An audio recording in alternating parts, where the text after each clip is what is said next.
Mesdames et messieurs, chers followers, bonjour et bienvenue sur la plateforme numérique Dogon TV. Eh bien, à l'heure du nouvel an, nous avons le plaisir de recevoir un précurseur de notre corporation, notamment le journalisme. Il s'agit là de M. Djaran Koné, qui n'est plus à présenter sur la toile malienne, dont je lui laisserai lui-même se présenter. M. Koné, bonjour. Alors, bonjour, moi je suis colonel-major quand j'étais en fonction. Je suis aujourd'hui à la retraite, donc colonel-major à la retraite Djaran Koné. Alors, bien évidemment, j'ai passé toute ma carrière dans la communication militaire. Je ne sais pas si ça vous va. Ça nous va très étroitement d'ailleurs. Eh bien, sur un autre angle, vous comme veut au regard de l'avènement du nouvel an. Bon, la nouvelle année offre toujours une opportunité pour les uns et les autres de formuler des vœux.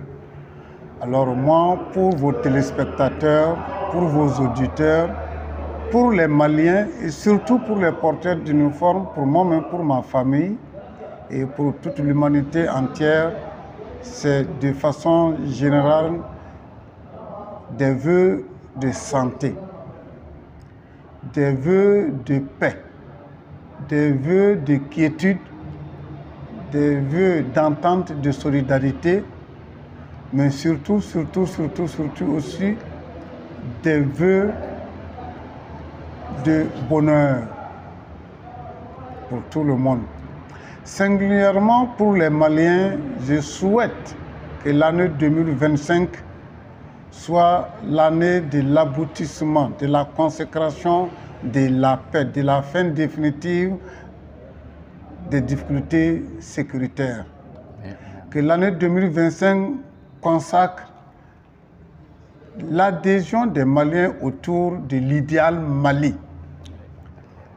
Enfin, je souhaite que l'année 2025 consacre tant soit peu une quiétude, un moment de repos, un moment de répit pour les forces de défense et de sécurité du Mali qui n'ont fait que souffrir, qui ne font que souffrir et endurer.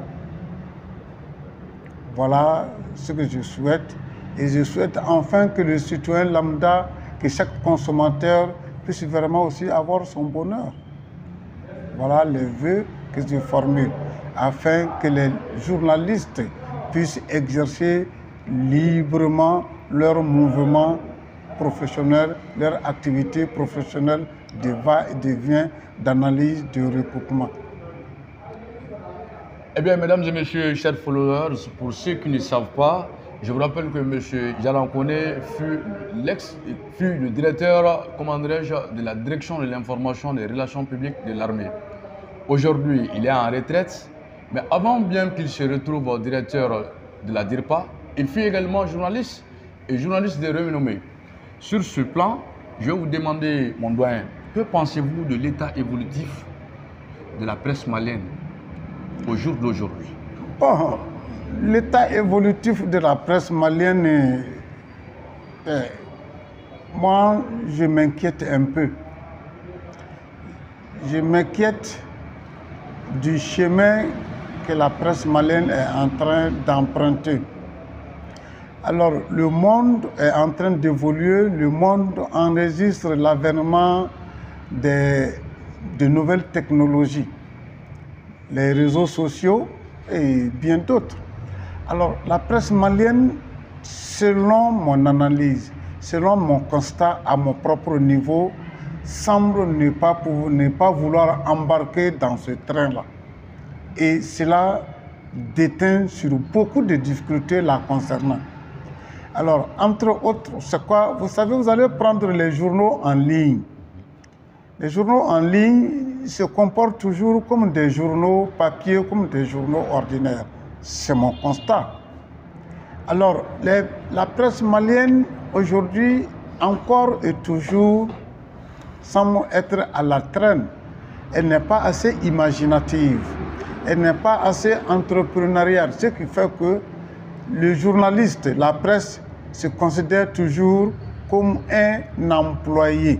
Et tant que la presse et les journalistes vont se considérer comme un employé, il faudrait toujours que l'employeur puisse vraiment être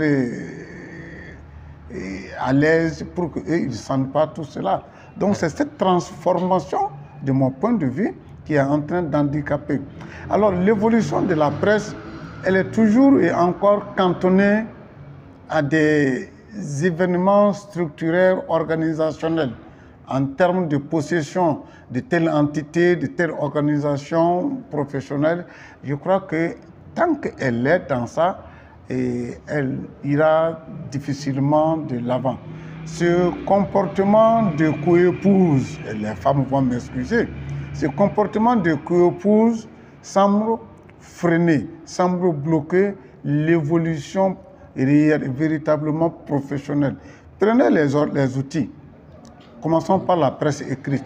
Prenez les journaux, leur contenu, leur présentation et les textes. Vous voyez, c'est quand même, alors c'est pas très attrayant, c'est pas très réussi de mon point de vue.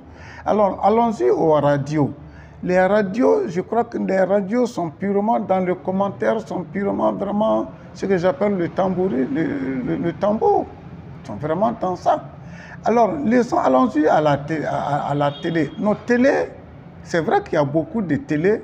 Alors, il faut féliciter certainement 2 ou 3. Mais au niveau du professionnalisme, il y a toujours beaucoup de choses qui de mon point de vue, qui sont à régler, qui sont à améliorer. Que ce soit du point de vue de l'abordage des thématiques, ou bien de certaines thématiques, au niveau même de la structuration idéologique, de la structuration professionnelle, de l'orientation d'ensemble, c'est toujours, ça laisse à désirer. Il n'y a pas à avoir peur. Je suis du général ou bien je m'occupe de ça de façon spécifique. Alors, les débats, de mon point de vue, dans les télévisions, dans beaucoup de télévisions, selon mon observation, les débats semblent assez souvent très superficiels de par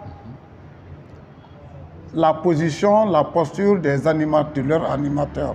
Donc ça veut dire que les journalistes, de mon point de vue, ne préparent pas suffisamment. Ils ne font pas totalement le contour d'une question, d'une thématique, avant d'inviter des animateurs là-dessus. Ça fait que beaucoup de fois, même si les débatteurs sont souvent à la hauteur, mais l'impréparation fait qu'en tout cas, on reste sur notre fin beaucoup de fois. Voilà entre autres un peu le truc évolutif. Mais maintenant, il faudrait que la presse se professionnalise, quoi. La presse est en train d'accuser toujours. On ne fait pas, on ne fait pas, on ne fait pas. Mais la presse même n'est pas en train de se nettoyer. La presse n'est pas en train de se nettoyer. Je crois qu'il faut que la presse prenne la responsabilité, le courage de faire de la presse d'abord un travail en tant qu'effort utile pour que le métier nourrisse son homme. C'est-à-dire? Alors, il faut que le journaliste vraiment qu'il se nourrisse de son travail. Il faut que le travail de journalisme, que ça nourrisse le journaliste. Alors ça, c'est à l'interne, cette mutation, ce travail, ce combat. Et je crois que cette réflexion, c'est à l'interne. Hein? C'est à l'interne. Personne ne viendra nous descendre des milliards dessus. Non, ça c'est de la corruption que je ne peux même pas qualifier de dangereuse. C'est tout simplement, ça tue la profession. Alors, l'autre chose que je suis en train peut-être d'observer, alors, moi je crois que les jeunes qui viennent dans la profession viennent avec trop de vitesse. Alors, cette grande vitesse me semble très accidentogène dans la profession. Donc, il faudrait qu'ils apprennent que je commence, j'y vais lentement, je fais sûrement pour arriver à bon port. Ça, c'est aussi une autre évolution. Il faudrait certainement... Ce n'est pas l'État toujours qui va former les gens, qui va rendre les gens professionnels. C'est d'abord leur employeur en tant que patron de presse, affiliant ou bien affilié à un organe, avec sa déontologie, avec sa ligne rédactionnelle, avec tout ce que vous pouvez avoir comme clause de conscience. Alors, il faut ce moulage d'abord. De mon point de vue, c'est très faible. Ça existe, mais c'est très faible. Alors, ce qui fait que le professionnalisme médiatique au Mali est tout simplement, journalistique, est tout simplement un peu problématique de mon point de vue. Je vous comprends. Donc, en ce qui concerne notre troisième question, qui me semble la plus sensible et la plus critique à la fois. Vous savez, ces derniers temps, il y a pas mal d'acteurs de médias qui souhaitent communiquer autour des forces de défense et de sécurité. Et en parlant également des forces de défense et de sécurité, je trouve que c'est très sensible. Selon vous, que peut être la meilleure communication autour de nos forces de défense et de sécurité là où nous y sommes, dans un moment très critique? Alors, la meilleure communication, de mon point de vue, autour des forces de défense et de sécurité, autour de nos femmes, c'est bien évidemment une communication maîtrisée. Ça, c'est un concept communicationnel. On ne va pas le développer ici. Alors, il faudra que nous maîtrisions la communication que nous produisons sur nos femmes, nos forces de défense et de sécurité, autour de nos forces de défense et de sécurité, mais surtout pour nos populations. Alors, donc, ça veut dire d'abord que cette communication, pour qu'elle soit une communication très heureuse, a besoin d'abord de faire comprendre aux citoyens, de faire comprendre à la population que c'est la population qui est le véritable bénéficiaire du service de sécurité, du service de défense. Et la communication devrait aujourd'hui s'appesantir sur ça. L'autre élément essentiel de mobilisation, d'autres raisons de mobilisation de la population, c'est que nous sommes dans un tournant de sous-régionalisation, d'indépendance, de souveraineté. AES oblige. Il faut que c'est les populations qui vont faire l'AES. Il faut saluer les présidents actuels qui ont eu cette lumineuse responsabilité pour nous sortir des griffes du colon suceur des sanctions.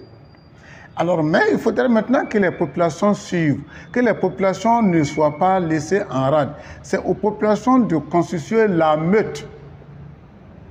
Une meute contre les sanctions qui voudraient venir s'emparer de nos richesses qui vont certainement être destinées à la postérité. Alors donc, une communication populaire, il faut comprendre le mot populaire dans le sens que je viens d'expliquer. Je vous comprends. Une communication de mobilisation populaire. Maintenant, c'est au nom de cette communication réussie que les forces de défense et de sécurité pourront être le mieux protégées. Je le dis, je le répète, il faut une communication de protection de nos forces. C'est tout un système. Et alors, une communication de protection de nos forces. De protection de nos forces et de notre gouvernance. Communication de protection de nos forces et une communication de protection et de défense de notre gouvernance. Je comprends. Voilà, c'est un peu ça. On ne peut pas développer tout ça en une minute, c'est pas possible. Sincèrement, c'est pas aisé. Okay. Donc, pour clore avec notre série de questions, cette interview a coïncidé avec un événement très majeur pour nos forces de défense et de sécurité. Il s'agit là notamment de la commémoration du 20 janvier. Ça, c'est une fête nationale pour nos forces de sécurité et de défense et aussi bien pour tout le Mali en entier. Selon vous, que peut être le schéma le plus commémoratif en cette période de préparatif? Bon, vous savez, il faut toujours laisser le schéma commémoratif aux décideurs. Aux décideurs, c'est-à-dire que les techniciens forces de défense et de sécurité FAMA, qui vont faire des propositions au chef suprême des armées, qui va certainement mobiliser son attelage gouvernemental autour de ça. Mais cela dit, alors je crois que le schéma commémoratif est très logique cette année. Nous sommes dans un idéal, dans un objectif de souveraineté. Nous sommes dans un idéal, dans un objectif de puissance militaire. Nous sommes dans un idéal, dans un schéma de coopération sous-régionale. Alors moi, je crois que ça, c'est des thématiques sur lesquelles il faudrait reposer la commémoration de cette année. Alors, il faudrait forcément, quand on parle de AES, il faut forcément que ce soit l'armée du Burkina, que ce soit l'armée du Niger, que ce soit l'armée du Mali. Il faudrait que tout ça, ça se sente et que le maillage, et on commence à huiler tout ça déjà dans les cérémonies, peut-être dans les préparatifs et les consorts, pour mobiliser d'abord les forces de défense et de sécurité de cet ensemble, et ensuite pour mobiliser les populations autour de cet ensemble. Et ensuite, il faudrait forcément que cette armée nouvelle en construction puisse jouir, puisse disposer des moyens nécessaires lui permettant d'assurer la fonction de souveraineté, qui vraiment, c'est très profond, hein, la notion de souveraineté. Donc, il faudrait construire d'abord ces bases-là, la base de la souveraineté, la base de la coopération et la base de la puissance. Voilà un peu, il revient maintenant aux autres de trouver une qualification réelle et concrètement parlant pour dire que nous plaçons la commémoration de cette année sous le signe de. Moi, je ne suis pas décideur, alors certainement les techniciens feront beaucoup de propositions. Voilà ce que moi je puis dire. Alors je ne saurais terminer ça sans quand même dire un mot à l'endroit des forces de défense et de sécurité de l'espace AES, Alliance du Sahel. Bonne commémoration, bon anniversaire, engagement, victoire, solidarité et surtout détermination. Voilà, moi je ne saurais dire ça. Et moi je souhaite que la crise, que les difficultés qui avaient été sémées et qui sont en train de nous handicaper puissent appartenir rapidement au passé, pour que véritablement nous puissions faire face à autre chose, au plan sous-régional et même au niveau de chacun de ces États concernés. Merci beaucoup. Monsieur Diarra Koné, je vous remercie beaucoup. Allez, merci. Merci. Merci beaucoup. Merci. Allez.